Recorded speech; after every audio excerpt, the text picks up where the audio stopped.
వి gold trusted gold buyers మీరు తాకట్టు పెట్టిన బంగారాన్ని విడిపించి ఈ రోజు ఉన్న మార్కెట్ ధరకు కొనబడును. Hi to everyone, this is your Pavan. ఒకసారి అందరూ కూడా లైక్ చేయండి. అండ్ అదేవిధంగా నేను ఇప్పుడు ఏం ఎక్స్ప్లెయిన్ చేస్తున్నానంటే మార్కెట్లో ట్రెండ్ అంటే చాలామంది ఇప్పుడు మార్కెట్ బుల్ ట్రెండ్లో ఉంది, డౌన్ ట్రెండ్లో ఉందని చెప్పేసి ఎలా గుర్తిస్తారు, అసలు వాళ్ళు ఎలా చెప్తున్నారు ప్రీ మార్కెట్లో కానీ పోస్ట్ మార్కెట్లో అన్నదే నేను క్లియర్గా చెప్తాను, బాగా అర్థం చేసుకోండి. ఈ పీడిఎఫ్ ఎవరైతే కావాలనుకుంటున్నారో మీ స్క్రీన్ మీద నెంబర్ కనపడుతుంది కదా, ఫస్ట్ నెంబర్కి మీరు వాట్సాప్లో మెసేజ్ కానీ కాల్ కానీ చేస్తే ఆ పీడిఎఫ్ అన్నది మీకు పంపిస్తాను. ఓకేనా? ఇంకా స్టార్ట్ చేద్దాం. Market trends. మార్కెట్ ట్రెండ్ అంటే ఏంటి అసలు?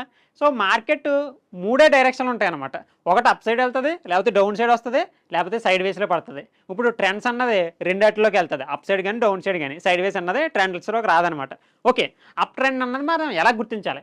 అప్ ట్రెండ్ అన్నది ఏమీ లేదు, ఇక్కడ మీకు ఇంగ్లీష్లో ఇక్కడ కనపడుతుంది కదా, అది చదవండి, నేను తెలుగులో కూడా ఎక్స్ప్లెయిన్ చేస్తాను. సో ఇప్పుడు చూడండి, మార్కెట్ ప్రైస్ అన్నది ఇక్కడ ఉంది లో తర్వాత మార్కెట్ అన్నది హై జనరేట్ చేసింది. హై జనరేట్ చేసి మళ్ళీ కిందకు వచ్చింది, కానీ దేనికంటే కిందకి రాలేదు, దీనికంటే కిందకి రాలేదు. ఇది మీకు అర్థమవుతుందా? అది దీనికంటే కిందకు వచ్చింది అనుకోండి, అది అప్ ట్రెండ్ అవదు. సో ఎప్పుడైతే మార్కెట్ హయ్యర్లో ఉందో, హయ్యర్లోని మళ్ళీ పైకి వెళ్ళి మళ్ళీ ఇది కిందకు వచ్చింది, కానీ ఈ హెచ్ఎల్ కంటే ఇది కిందకి రాలేదు. అలా ఎప్పుడు దాకా అయితే ట్రెండ్ రన్ అవుతుంటుందో, ఎప్పుడు దాకా అయితే ప్రీవియస్ లో దగ్గరికి మళ్ళీ వచ్చే లో అన్నది రాదో, అప్పుడు దాకా దాన్ని అప్ ట్రెండ్ అంటారు. సో అప్ సైడ్ మీరు కిందన్నా చూసుకోవచ్చు, అప్ సైడ్ అన్నా చూసుకోవచ్చు. అప్ సైడ్ చూడండి, హయ్యర్ హై అని కనపడుతుందా, హెచ్హెచ్ అంటే హయ్యర్ హై అనమాట. సో హయ్యర్ హై అన్నది ఇక్కడికి వచ్చింది, దీనికంటే ఇది పైకి వెళ్ళిందా అంటే పైన ఉంది కదా, అప్ ట్రెండ్ ఉంది. సో హెచ్హెచ్ ఉంది ఇక్కడ, మళ్ళీ నెక్స్ట్ హైకి జనరేట్ చేసింది కదా, అది దీనికంటే పైన ఉందా, అప్ సైడ్ ఉంది, కాబట్టి దీన్ని అప్ ట్రెండ్ అంటారనమాట. లేకపోతే బుల్లిష్ ట్రెండ్ అని డిఫరెంట్ నేమ్స్తో మనం పిలుస్తారు. దాని తర్వాత down trend, same as opposite అనమాట. సో డౌన్ ట్రెండ్ అన్నది ఇక్కడ హై ఉంది కదా, హై అన్నది ఇప్పుడు లో జనరేట్ చేసింది లోవర్లో, సో మళ్ళీ లోవర్ హై జనరేట్ చేసింది, కానీ దీనికంటే పైకి వెళ్ళలేదు. ఈ హై అన్నది దీనికంటే పైకి వెళ్ళలేదు. ఎప్పుడైతే దీనికంటే పైకి వెళ్ళింది అనుకోండి, ట్రెండ్ బ్రేక్ అయింది అంటారు, చేంజ్ ఆఫ్ క్యారెక్టర్ అంటారు. అది స్మార్ట్ మనీ కాన్సెప్ట్లో వస్తుంది, మీరు కాంటాక్ట్ అయితే డెఫినెట్లీ కూడా అది కూడా ఎక్స్ప్లెయిన్ చేస్తాను నేను. సో ఇలా లోవర్ లోస్ క్రియేట్ చేసుకుంటా ఎప్పుడైతే మార్కెట్ ట్రెండ్ అన్నది ఇలా కిందకు వస్తూ ఉంటుందో దాన్ని డౌన్ ట్రెండ్, అదేవిధంగా అప్ ట్రెండ్లో వెళ్తూ ఉంటుందో అది అప్ ట్రెండ్ అంటారు.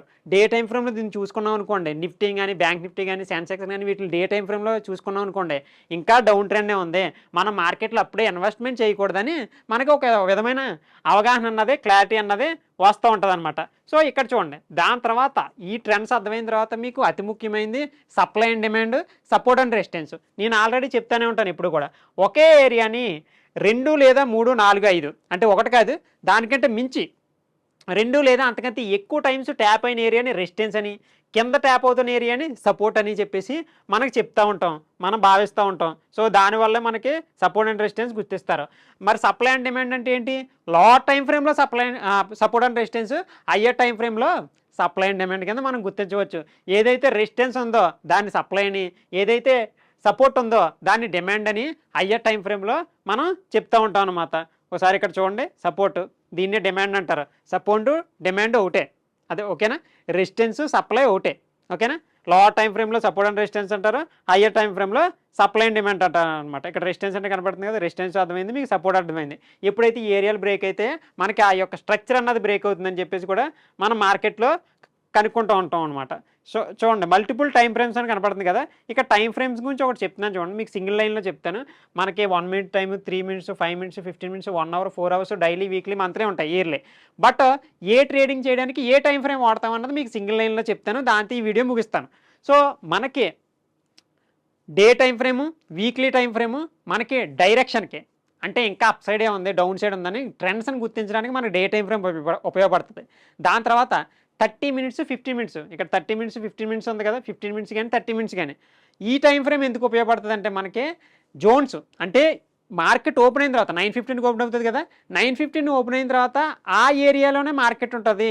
ఈరోజు 23,500 నుంచి 24,000 దాకా ఆ 500 పాయింట్స్లోనే మార్కెట్ ఫ్లక్చువేట్ అవుతుంది అంటున్నారు అనుకోండి, దాన్ని ఏమంటారంటే జోన్స్ అంటారనమాట, ఓకేనా?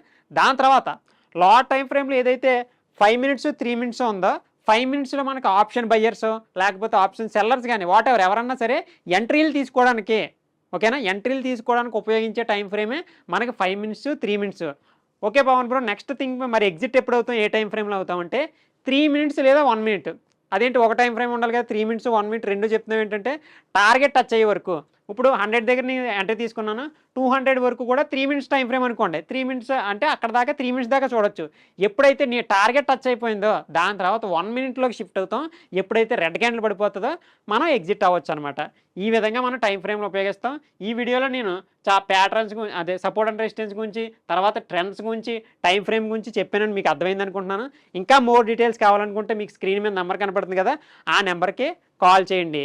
సో వీడియో అందరికి కూడా అర్థమైంది అనుకుంటున్నాను. Thank you.